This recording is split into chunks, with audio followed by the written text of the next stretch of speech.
summer, Ron Howard brings us a portrait of the American family. Gil, how long do we have to sit here and wait for you to figure that thing out? Dad, it's a family portrait. It takes time, all right? Whoops. Gil, why don't you let Nathan do it? No. Steve Martin. Gil, it's your camera. I think I know how to do it. Put film in the camera, Gil. Here we go. All right, we got 15 seconds. Okay. Hey, hurry up. Oh, great job, Gil. Tom Hulse. Rick Moranis. 1, 2, 3. Cheese. Lee Phoenix. Martha Plimpton. What did he say? Cheese. I might have said it for 20. One more time. 2, 3, cheese. Wait, cheese. Keanu Reeves. Jason Robards. Where's the booklet? Mary Steenburgen. And Diane Wiest. Come on, one big happy family. In a comedy about a job that takes patience, togetherness, and, most of all, perfect timing. Parenthood. Yeah, this is really one of those ones where I really don't have to say too much about it because I think most people have seen the original Parenthood.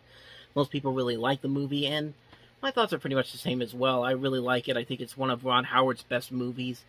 It's a great comedy, features a great cast, Steve Martin, Tom Hulse, Jason Robards, Rick Moranis, a young Keanu Reeves, Mary Steenburgen, Martha Plimpton.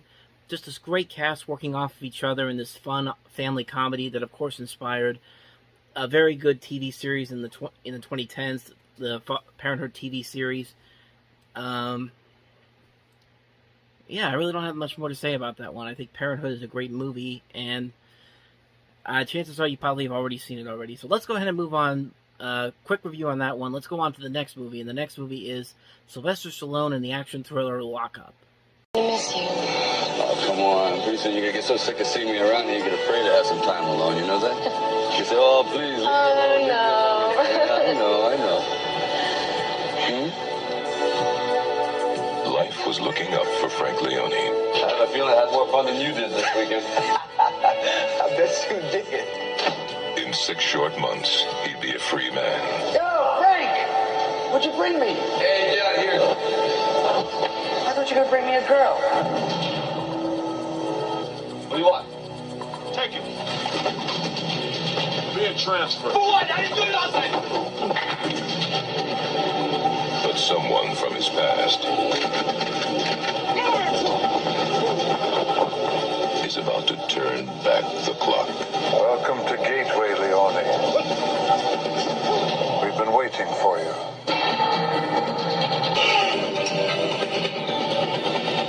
You won't break me. This is hell. I'm going to give you the Guardian too.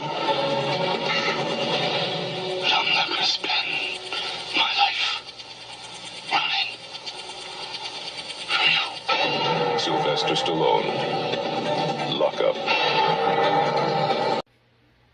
It's interesting, Sylvester Stallone, years after this movie came out, said that this was not a film that was produced and performed with enough maturity to really make a significant impact on the audience or his career, and that's the truth. And, I mean, I can kind of see where he's coming from. I do like this idea that the film is putting here. You got a criminal who is going to spend 6 months in a low-security prison, and then all of a sudden somebody takes him and transfers him over to this other harsher prison where this evil guy is waiting for him, someone from his past.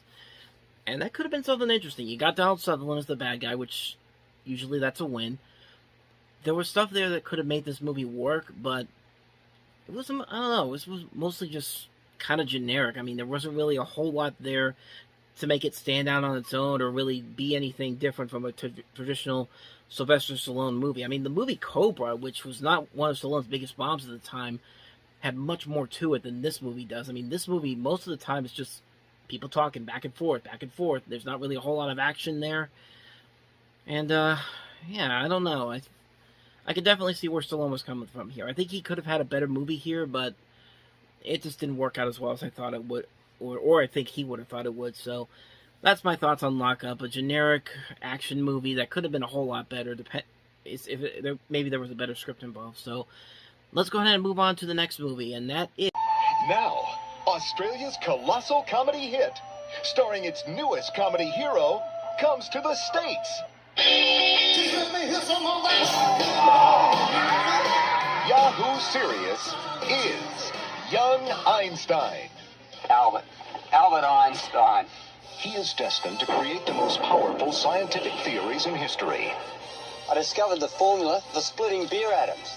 Only one girl is brilliant enough to understand him. My name is Marie Curie. Only one man is low enough to steal from him.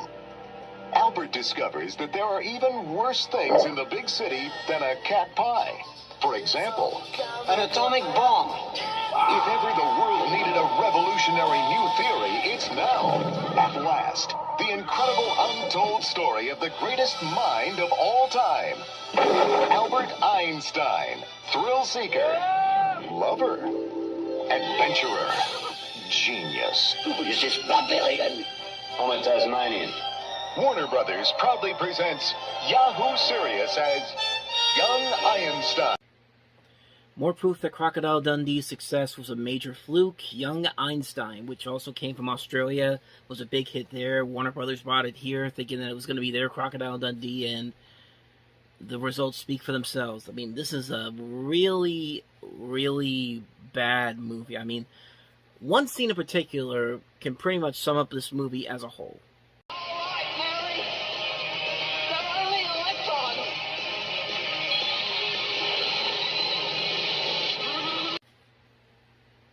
Yep, that's pretty much it. Just chaotic things happening. We're playing around with different historical figures from the past on a script that's really not all that inventive and all that. Plus, Yahoo Serious also co-wrote and directed this movie. His name is all over this film.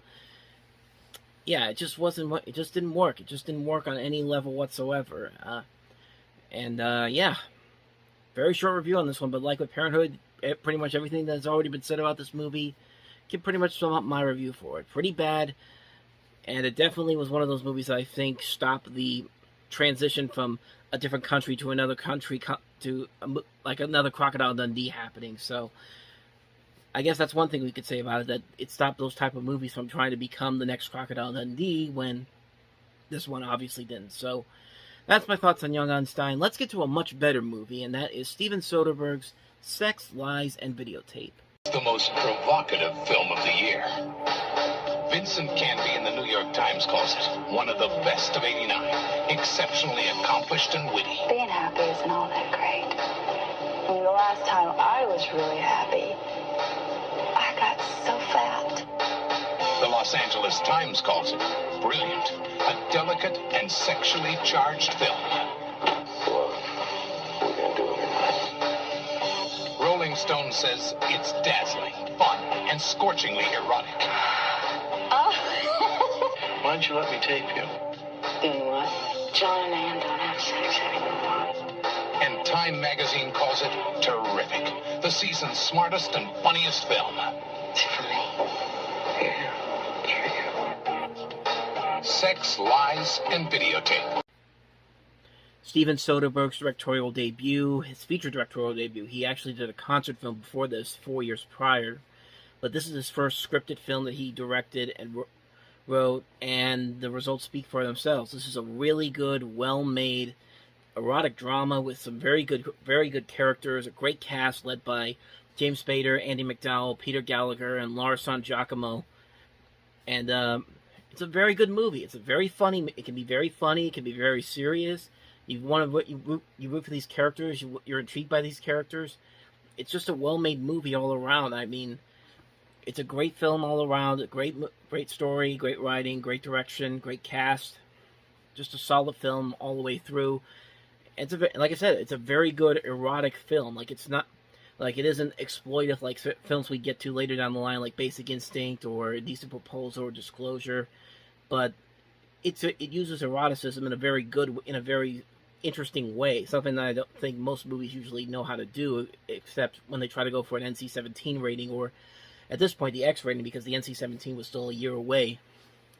But yeah, Sex, Lies, and Videotape, classic Steven Soderbergh movie, the first movie that launched his career as a filmmaker, and he would go on to direct great movies all around. Not much more I could say about that one. I think most people have seen this one already as it is. So let's go ahead and move on to the next movie, which is... Speak up, speak up.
Me and Him.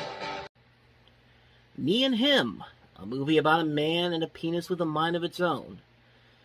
I'd say this is insane, I'd say this is crazy, and probably would be right, but at the same time, I've actually seen movies that I've actually not seen these movies, but I've heard of movies about, you know, anatomy talking on its own or minds of its own. I think this is based off of a remake of an Italian film. I think it's the same type of film, but I know there were movies about talking vaginas with a mind of their own, that kind of stuff.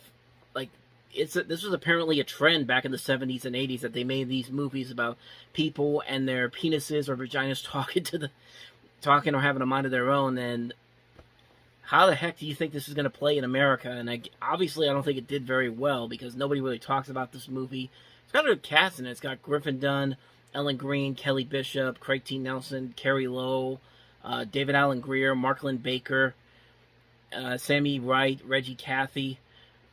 I mean, it's a great cast all around here, and how do you make this work? That's the biggest problem with this movie. It's like, how do you make this work for a mainstream audience? I don't think you can do this kind of a comedy for a mainstream audience. I think this is what they were trying to do here, and it's just, yeah, it just doesn't work that way. I mean, maybe it could be done depending on who you get to do it. If they can find a way to maybe work around it and keep it an R-rated movie, make it like an Apatow comedy nowadays, or maybe a comedy based is in the style of a Landis or Ivan Reitman, or even a Blake Edwards movie.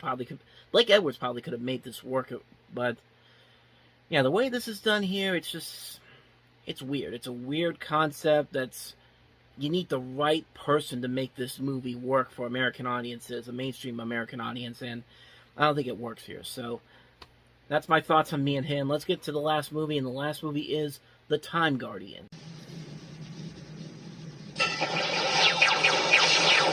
The 24th century.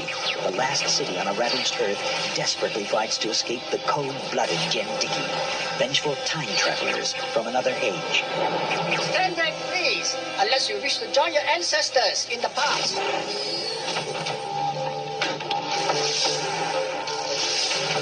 You've been reading too much science fiction. Too much what?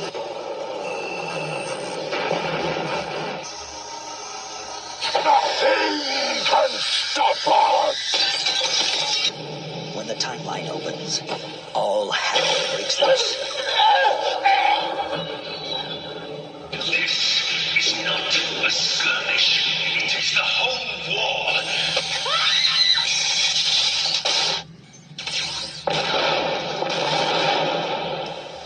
There's going to be a battle. Out there. Soon. Maybe here too. And it could alter history. That's the future, as well as the past.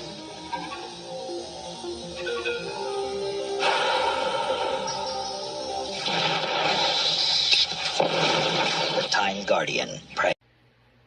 Now, they import from Australia, I think, but this time around, I think they were trying to create a new Mad Max phenomenon, and you can tell that this obviously didn't work very well because nobody really talks about this movie anymore. It didn't perform well at the box office. It was poorly received. And, I mean, it's got some good ideas to it, but I think, again, you needed some... I think they needed a better script to make this stand out on its own. If you watch this trailer, it looks like a mix of Mad Max, Terminator, Nightmare on Elm Street, and, I'm trying to think of another movie that I was thinking of when I watched this trailer, but... yeah, it's like mixing Mad Max, Terminator, Nightmare on Elm Street, pretty much anything that was successful in the 80s. And Back to the Future is probably what I was thinking of, yeah. Yeah, Mad Max, Back to the Future, Terminator, Nightmare on Elm Street. It feels like they put all this together into one movie, and it just leads to this, and it just doesn't look, it doesn't look that promising, at least to me, but like I said, I think they were trying to create the next Mad Max, and it just didn't work out very well for them. So, yeah, Time Guardian. Despite the fact that they have some notable actors in here, Carrie Fisher, Dean Stockwell, who was just breaking out with Quantum Leap, and he just had been nominated for an Oscar for Married to the Mob. So that's something. But other than that, yeah, this looks pretty forgettable. So. In 1984. Director James Cameron thrilled audiences with his vision of the future, The Terminator. In 1986, he created the science fiction masterpiece, Aliens. This summer, he will take you into a world no man has ever seen before.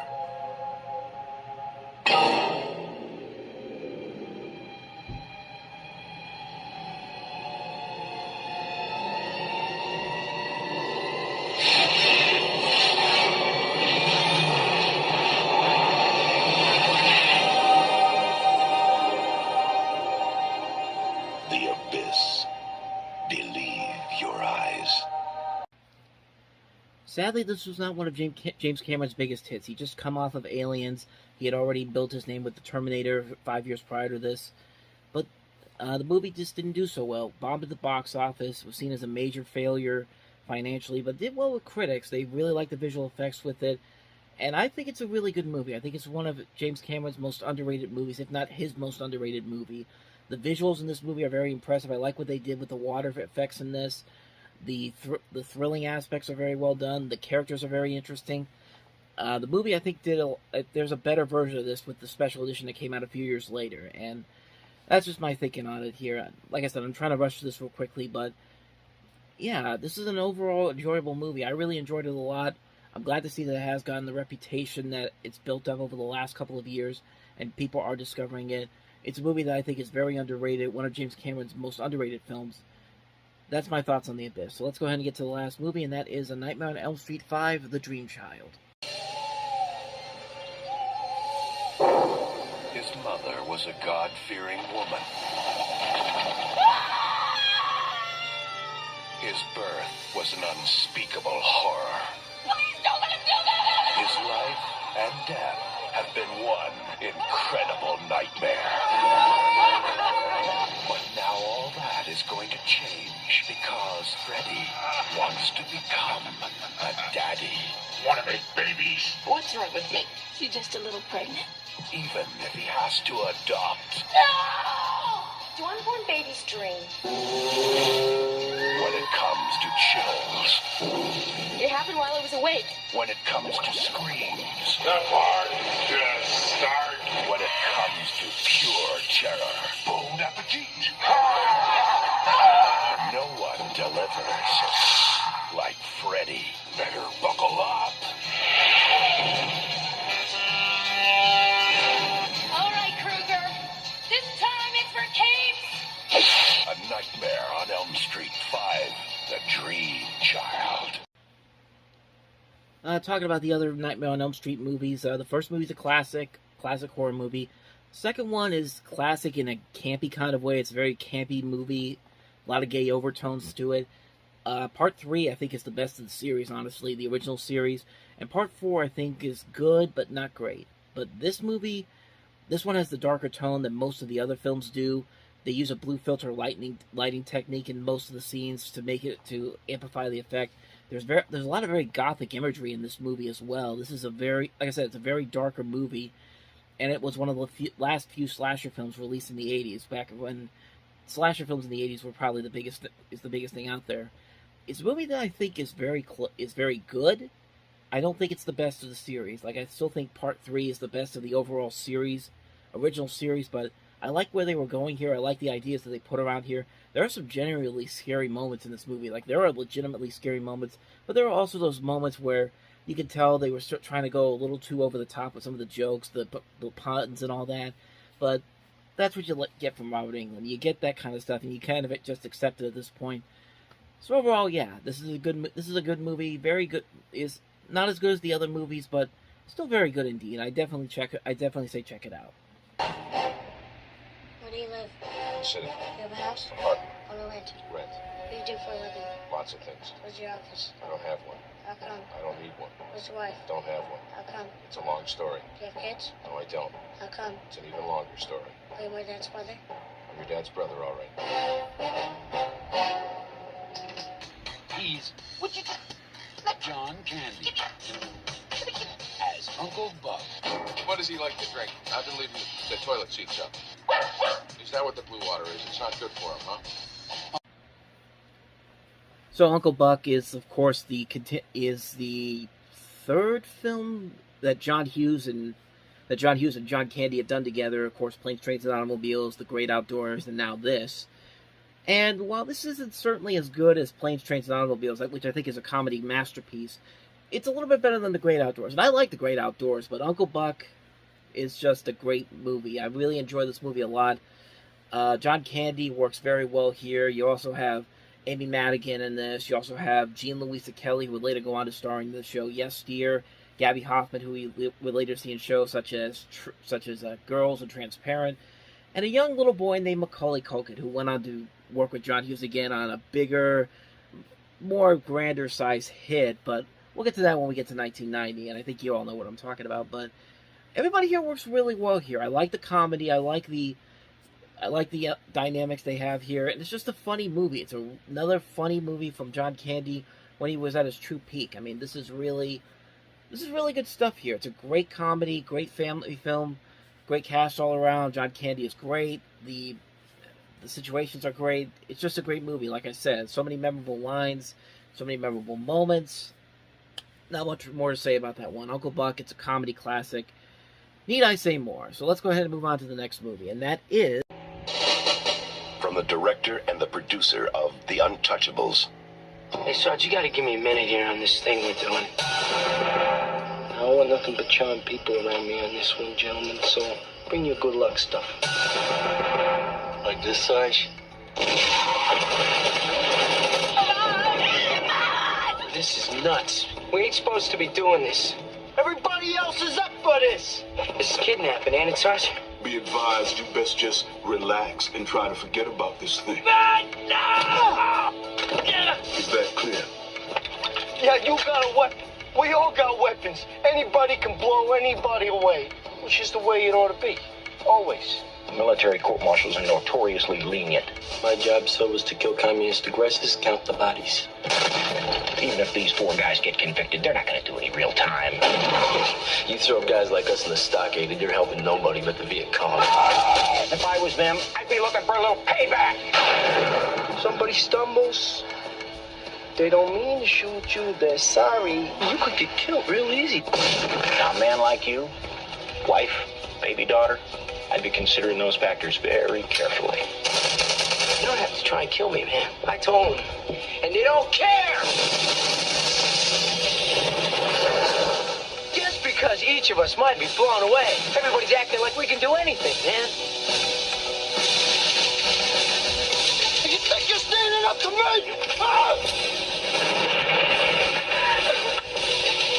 Probably like the Army, don't you, Eric?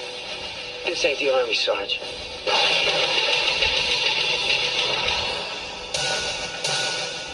Michael J. Fox, Sean Penn, Casualties of War. Casualties of War, which is a Vietnam film that takes place in the 60s, stars Michael J. Fox and Sean Penn, directed by Brian De Palma, who had just come off of The Untouchables. And it's a very underrated movie. I know Platoon was a big movie, was the biggest Vietnam film that came out at the time. Took a lot of the attention away from other movies that were trying to be like this. But Casualties of War is a very underrated movie, and it's largely because of the great performances by Michael J. Fox and Sean Penn. They're very good in this movie. The dramatic elements in here are very good. The acting is very well done. The writing here is pretty good too. And it's a very underrated movie. I don't think a lot of people really talk about this movie all that much. It wasn't a big hit. No, it wasn't a big hit. I'm looking right here at the Wikipedia page. It didn't do so well at the box office, but it did do well with critics. And you know, it's really one of those things. It's really one of those movies that really is a movie that I think gets better and better with time. It's a movie that I think gets a whole lot better with time. And I think a lot of people have really come around to it. Phenomenal movie, great underrated film. If you haven't seen Casualties of War yet, I highly recommend checking it out. It's a really good movie that a lot of people really unfortunately have not seen. And speaking of movies that people have not seen before, you probably didn't know there was another Disney live-action film that came out in 1989, and that was Cheetah.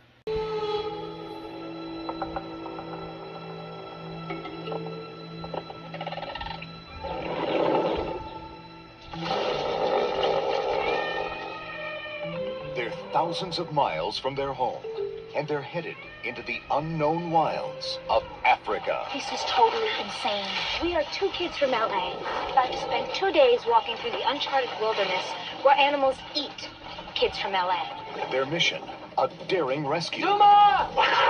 Their only ally, a half-pint hero named Morogo. We have a saying, trouble does not ring a bell. Their chances for making it as remote as the land itself. Look out! Maybe you need some help. Boy, do we need some help. In the great Disney tradition comes a story of friendship, courage, and survival. You expect us to eat termites? They're not even dead yet. A breathtaking new adventure. We gotta save Duma.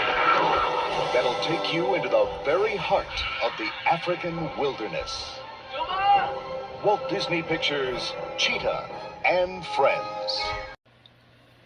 So Cheetah is a live-action adventure film, very reminiscent of what Disney used to do with the nature films, but this is more of a written narrative. And yeah, not a whole lot of people really talk about this movie, and it's not that it's a bad movie, it's just kind of forgettable. I mean, there's only one real thing that makes this movie stand out compared to other movies, and that's the fact that this was actually the first movie from Disney to use the phrase Hakuna Matata. Of course, Hakuna Matata is associated with the Lion King, but they use this line in this movie. If that's really the best you can say about this movie, then there's not really a whole lot you can say there. It's not, like I said, it's not a bad movie. It's just mostly forgettable. Some of the animal sequences I think are well done, but I think this just needed a bigger narrative to really get this going. So, Cheetah, okay movie, not really memorable, but it's there. It came out this weekend, so let's go ahead and move on to another movie, which a lot of people really forget about, but it's notable for one reason. It's called Let It Ride, starring Richard Dreyfuss. Excuse me, I'm taking a survey. What do you like? Horse number 2. The 4. The 1 horse. I always pick on 5. Up yours. Thank you. Richard Dreyfuss is Jay Trotter, a man with nothing to lose, You finished with that? Knock yourself out, pal. but an uninterrupted losing streak. I don't deserve this anguish. There's a horse in the third race.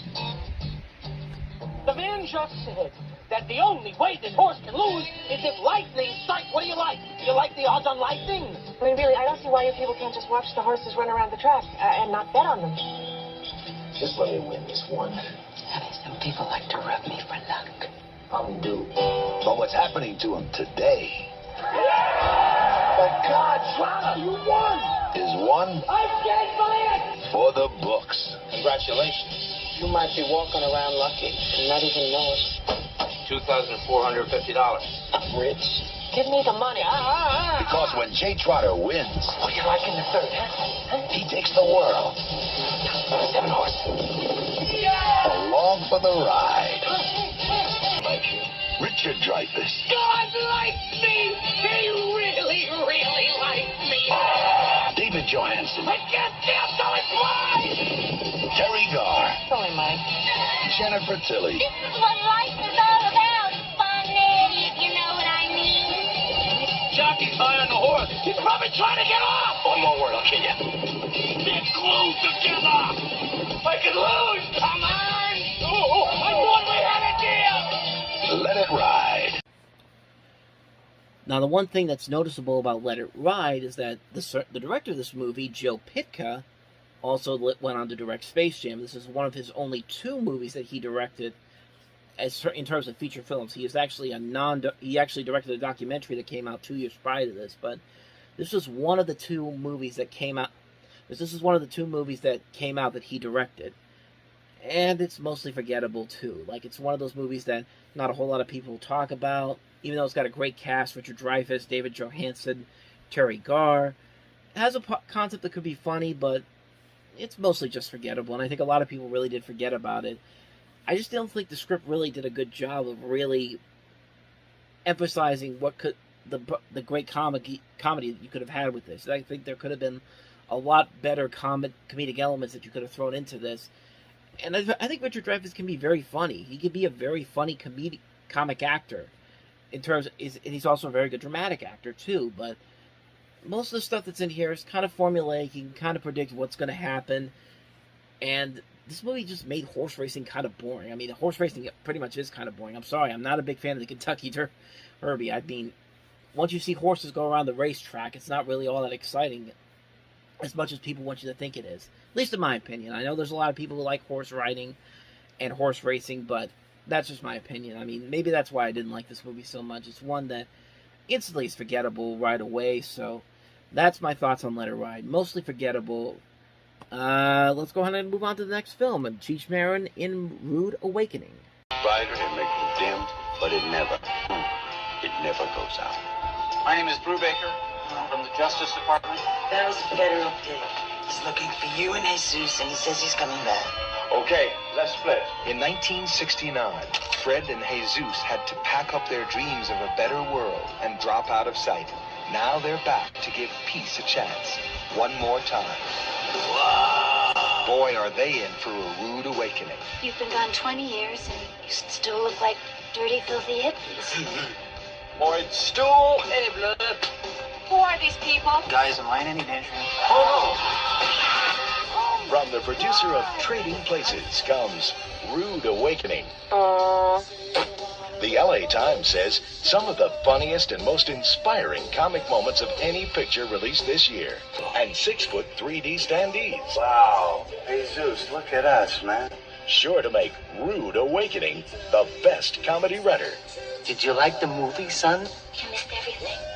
Watergate, Ford, Carter, the hostage crisis, Jonestown, 3 Mile Island. All in the Family, Nash, Maud, Mary Hartman. Great cast in this movie. Cheech Marin, Eric Roberts, Julie Haggerty, Robert Carradine, Cindy Williams, Tom Sizemore, Andrea Martin, Raydon Chung, Louise Lasser. Great cast in a movie that a lot of people didn't like. I mean, for the little bit I've seen from this movie, I can kind of see why. They have a good idea here, but unfortunately, like so many other movies that try to be like this, it just doesn't really work all that well. I don't think the comedy is as well written as I think they're trying to make it. So, yeah, it's another one of those movies that has a good concept, but unfortunately, there's just nothing there to make it funny. The script is not really that good. That doesn't make a whole lot of sense, even though one of the writers on this is Richard LaGravenese, who went on to become a writer for several Oscar-nominated and winning movies.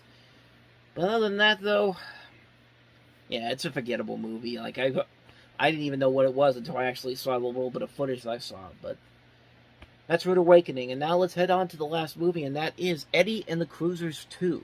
Greatest rock and roll legends of all time, Eddie Wilson of Eddie and the Cruisers is back. 20 years ago, he mysteriously disappeared. What really happened to Eddie Wilson? Eddie Wilson was it. Now, you all know that Eddie Wilson is the greatest, right? You've got one chance left to prove that the music is there for you, and that chance is tonight. Maybe this time we can get it right. It's the rock and roll movie event of the year. Eddie Wilson is back. The legend, the music, the man. Eddie and the Cruisers 2. Eddie lives. Who was asking for a sequel to Eddie and the Cruisers 2? I mean, the first Eddie and the Cruisers was not a big hit, and it only found a little bit of an audience after HBO started playing it on TV. But other than that, though, I hardly ever hear any people really talk about the first Eddie and the Cruisers, or this film in particular. And after seeing the little bit I've seen, I can kind of see why. It looks basically like a generic rock movie that is trying to have this message about selling out and just playing for the love of the music, man. But I mean, I just don't think it's really all that exciting, really. I mean, maybe like I said, maybe there are people that like this movie, but when I watched it, I was just kind of like, okay, what's the purpose here? And it's just like, I don't know. I just couldn't get into it, honestly. I know they obviously had some people who wanted to see the continuation of this because because it did well enough on cable to get a sequel, and like I said, I can't really figure out why. There's nothing really about this movie that works for me, especially since I've seen this story done a whole lot better. But yeah, that's all I gotta say on Eddie and the Cruisers 2. It's there, it exists. Somebody out there likes it. So they made a sequel for it, and that's the end result. It began in Berlin. A routine assignment for Sergeant John Gallagher. There you go, Sergeant. He's all yours. Yeah. You go to that court-martial, you better get those ribbons on your chest. Be all you can be. I think you're going to prison, Walter. You don't know where I'm going. But something went wrong. I need your help, Eddie. I know, they caught you climbing out the window of some lady's boudoir. No, I lost my package. A prisoner I was bringing back from Germany. Dead wrong. Something weird has come up on this guy. Why would someone want to take the place of a guy going to prison? Gets into the country without a passport. Now he's in over his head. From all indications, we have an agreement. Damn it, Bob. We've exhausted the option. This is insane. Gallagher knows too much already. He has to be eliminated. Well, Burns, Arlington Police. Somebody wants you real bad, Johnny. What, are you working for the Russians? If he doesn't get some answers. We've been set up. Let's get out of here. These people can be anybody they want to be. It may be too late. What are you working for? I'm a public servant. For everyone. Who pays you? Everybody pays me. Hasn't been a world war in 50 years, Sergeant. You ever wonder why?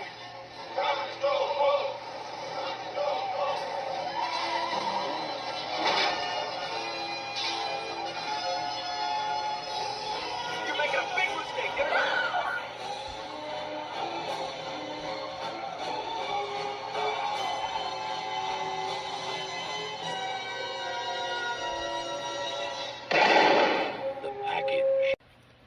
Also in the cast, you have Joanna Cassidy, John Hurd, Dennis Franz. It's directed by Andrew Davis, who would later go on to direct movies such as Under Siege and The Fugitive, much bigger successes than this movie was. This movie did not do very well. It was the highest grossing of all the movies released that weekend, but it just did not do well. I think it only made like less than $2 million at the box office. But as far as the movie itself goes, it's pretty good. It's smarter than most political thrillers of this type are, and I think it's boasted by the fact that you have this great cast involved: Gene Hackman, Tommy Lee Jones, Joanna Cassidy, and all the John Hurd, Dennis Franz, all these people here. It's a good movie. Not a great movie. It's not one that I would say is instantly memorable, but I'm glad I saw it when I did. So yeah, like I said, not really got a whole lot to say on that one, or most of these movies anyway. But yeah, that's all I have to say about the package. Now let's move on to the next movie, and that is Millennium. DU-835 Heavy, could you give me your location? Minneapolis, we are currently heading 0. DU-835, turn to heading. My God. Jesus, down. Go down. For Flight 35. We are going down. It was the end. Do not be afraid. Or was it? Walk towards the light. What unusual facts have you developed in your investigation? This crash has been crazy from the start. Is there anything odd? Going backwards? I'm afraid I still don't know what you're driving at. I'm simply looking for the inexplicable. I usually find it. You're endangering a project that's bigger than you can imagine. I know damn well we can't change the past. Time travels. You don't want to be found. Then you are from the future. About 1,000 years. Sherman, send the gate. Once in 1,000 years comes an adventure like this. We've been expecting you. Millennium. Here's another one of those sci-fi movies that had a good concept, a good premise to it, decent cast. You got Chris Christopherson, Cheryl Ladd, Daniel J. Travanti, but other than that, it's not really memorable. There are some moments in here that I did like. I like some of the visual scenes in this movie. The visuals I think are okay.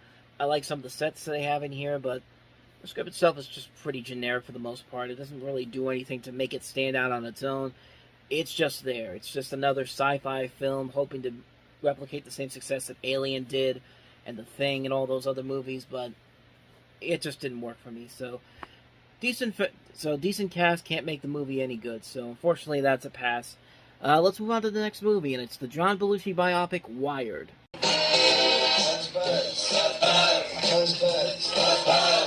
1982, John Belushi, the fabulous comedy star of TV's Saturday Night Live, Animal House, and The Blues Brothers, is dead at the age of 33. 1984, his story becomes a book by Bob Woodward, the prize-winning author of All the President's Men. You know, this could be one of those stories we've always talked about, that whole Hollywood drug scene out there. 1989, The Man and the Book become the motion picture that Hollywood never wanted to be made.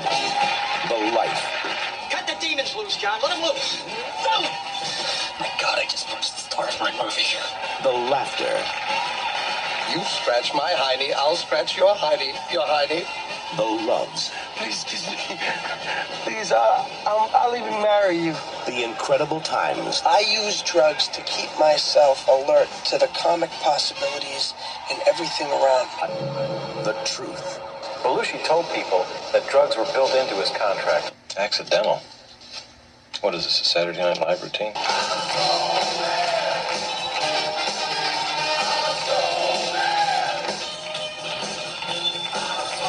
You were a living legend, John. Your friend Aykroyd called you America's guest. Everybody loved you. Why did you shove a needle in your arm? God's got a saying.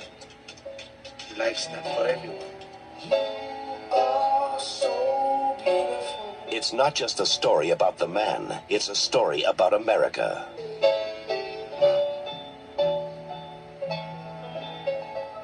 Wired. The laughs and times of John Belushi. Yeah, there's a reason why Hollywood never wanted to make this movie, because this movie is completely... It's insane, man. If you ever seen the Cinema Snobs episode on this, you could pretty much get a good summarization of what the heck this movie's all about. It's all over the place, and it's just not a good movie. It's a shame, because Michael Chiklis is actually giving a really good performance. He's a really good John Belushi, but he's just being wasted on a film that's just not good at all. Like, there's so much about this movie that is so messed up, so bizarre, so out of context. And the fact that I have to keep telling people, Saturday Night Live is involved in this. Saturday Night Live is involved in this. Even though we can't show any of the clips from Saturday Night Live, we could reenact our own scenes from Saturday Night Live. We can reenact some stuff that didn't even happen in the actual TV show. They do that in this movie. I'm getting so flustered here. But yeah, it's like, what were they thinking with this movie? And I'm looking on here, and everybody who knew John Belushi hated this movie. John Landis refused to have his name involved in this, and he's in the film. And he refused to say this because he just came, and they just changed his name to a generic director who looks exactly like Landis. Dan Aykroyd in particular was really upset about this movie. In fact, when Ray Sharkey... Was it Ray Sharkey? Let me see here. Yeah, it's Ray Sharkey. Yeah, when Ray Sharkey did Loose Cannons, Dan Aykroyd actually told him to got him fired because of because of his involvement in this movie. And it just really goes to show you how much a lot of these people, even his wife, Judith Belushi, hated this movie, and even Bob Woodward himself I think didn't like this movie. It's just like, what are you even doing? It's like, why would you even think that this was a good idea at all? Well, this has got to be one of the worst biopics ever, and I keep hearing they're going to make a new one with Miles Teller as John Belushi, but that was a couple years ago. I don't know if they're still making it or not, which I really think they should make a good biopic of John Belushi. You could do so much with that. But this movie, of course, doesn't do any of that. And it's a shame because, like I said, Michael Chiklis gives a good performance in this, but it's just wasted on a terrible, terrible script. One of the worst biopics of all time, Wired. There you go.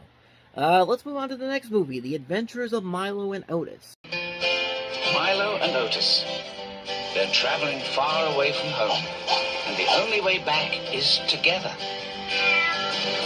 Now a puppy needs a buddy, and a kitten needs a pal. Milo and Otis, two friends who share a love of adventure and the adventure of love. The Adventures of Milo and Otis. This is actually an American version of a 1986 film. They even had Dudley Moore narrating this movie for American audiences. I remember watching this one as a kid, and from the little bit that I remember it, I thought it was alright. I mean, it is pretty much another type of Benji slash The Bear, one of these movies where the animals are the focus of the film. And it's not a bad movie, but it's one that I do remember, but it's not one that I feel like I need to go back out and watch again. Yeah, I mean, it's a cute little concept. You have a dog and you have a puppy and a kitten trying to get back to their home. They encounter all these wild animals all over the place. It's about as family friendly as you can get, though. I mean, there's nothing really that bad that I saw here, even though there were some allegations of some animal cruelty by a couple of Australian animal rights people and the American Humane Society. But as far as I know, none of those ended up being true. Oh, so that's a good thing. But that's really much all I have to say about Adventures of Milo and Otis. I remember watching it as a kid. Don't really remember much of it now. Maybe someday I'll go check it out again. So let's go ahead and move on to the next movie. Of Dixie. In 1957, the campus of Randolph University was a haven of Southern heritage. Come on over here and give me a hug. Hey. But this year is marked with sweeping changes. There's been some talk about integration coming to Randolph. Take my word for it. There will be no Negroes at Randolph in our time. Tomorrow morning at 9 a.m., the first Negroes will enroll at Randolph University.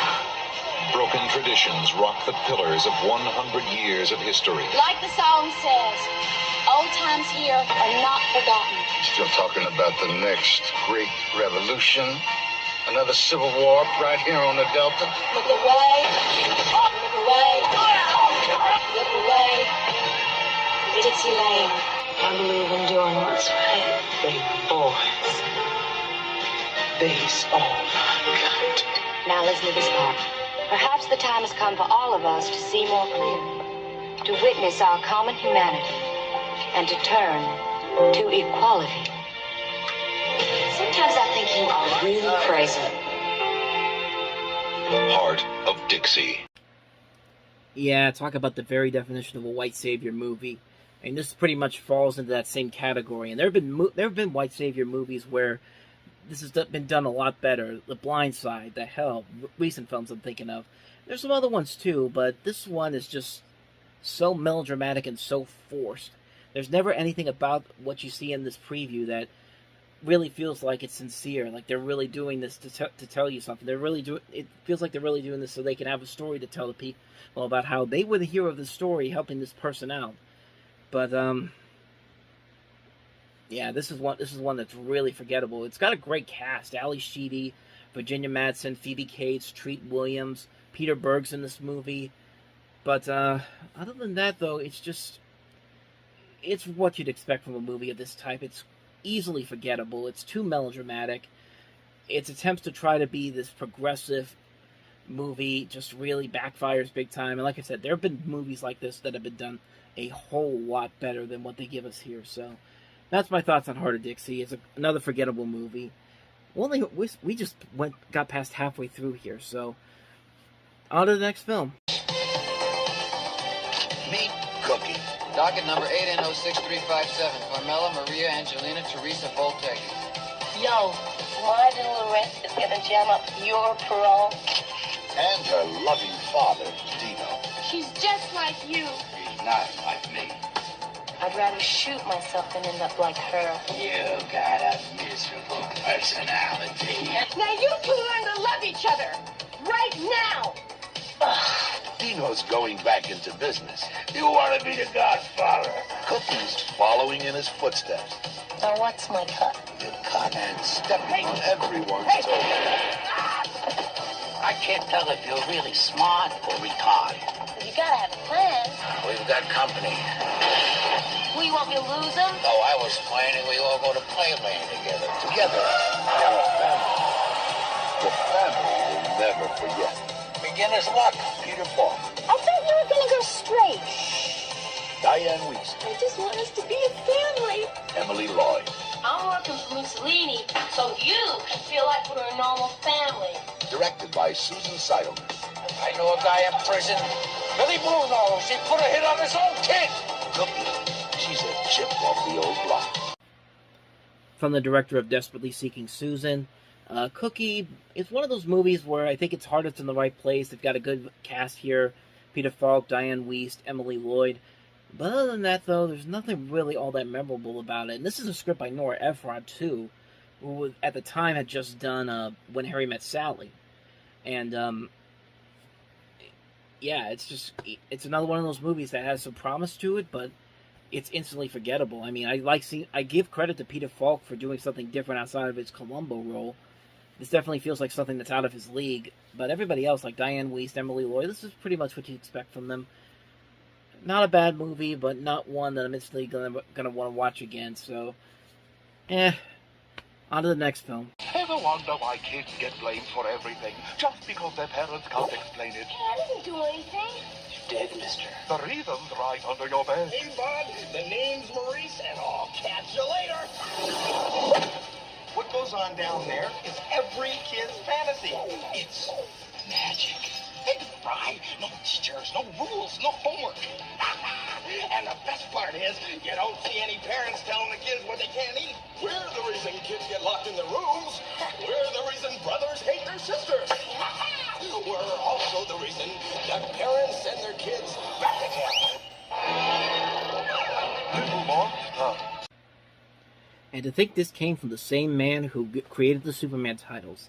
No joke, this is directed by the man who worked and designed main titles for major movies, including Superman, and he also was a visual consultant on Predator, among other movies, and this is his lone directorial outing, and it's one of the ugliest things I've ever seen in my life. This movie obviously came out immediately after the success of Beetlejuice. Everyone was trying to cash in on that, but Beetlejuice at least was a likable jackass. Everybody here in this movie is an annoying jackass. I'm not just talking about Howie Mandel, who's just super annoying in this movie, but everybody in this movie is annoying. The parents are annoying. The other kids are annoying. Fred Savage is annoying. It's just not a good movie at all. And this was written by Ted Elliott and Terry Rossio, who've worked on a number of movies in the past, including Aladdin, Shrek, Pirates of the Caribbean. Actually, those came after this. It's like, this is one of their first movies, and it's just like, thank God they got better, man, because holy crap, this was terrible.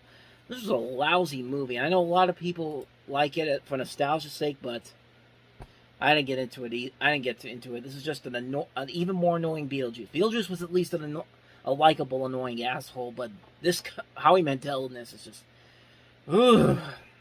not good. Not good at all. So, let's get on to the last movie. God, what should I do? What God wants? What is that? And a witness to violence. In a country where no one is neutral.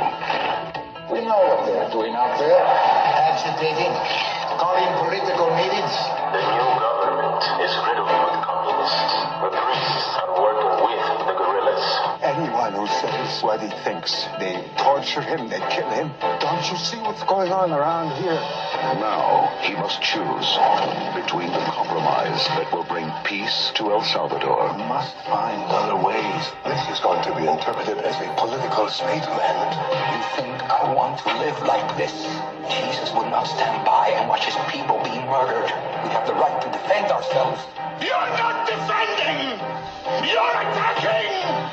And the action that will bring justice to his people.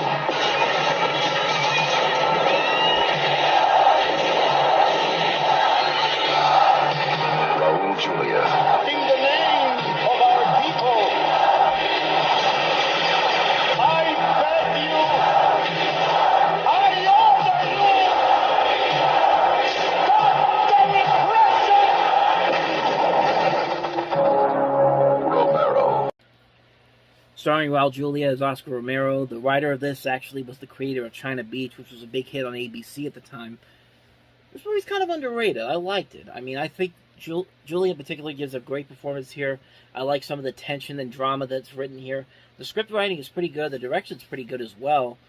It's a movie that a lot of people don't really get to talk about all that much, but I feel like it's a very underrated movie. I feel like there is a lot here to take from this movie. It is a little predictable. It doesn't have quite the same pack the same punch as other biopics would do, but it is a good movie. It's a very well-made film with well-intentions to it. Do I think it's one of the best biopics of all time? Not really, but it's a good film. I say definitely check it out if you want to get a chance to see it. I should mention that some notable things about this movie. Alfonso Cuarón, who would really go on to direct films such as Children of Men and Babel. Oh, no, he didn't do Babel. That was another actor. Children of Men he did, and then Harry Potter and The Prisoner of Azkaban. He worked on an assistant director on this movie, so that's a little something, a little history for you if you want to be interested in that. But, yeah, Romero. I kind of like it.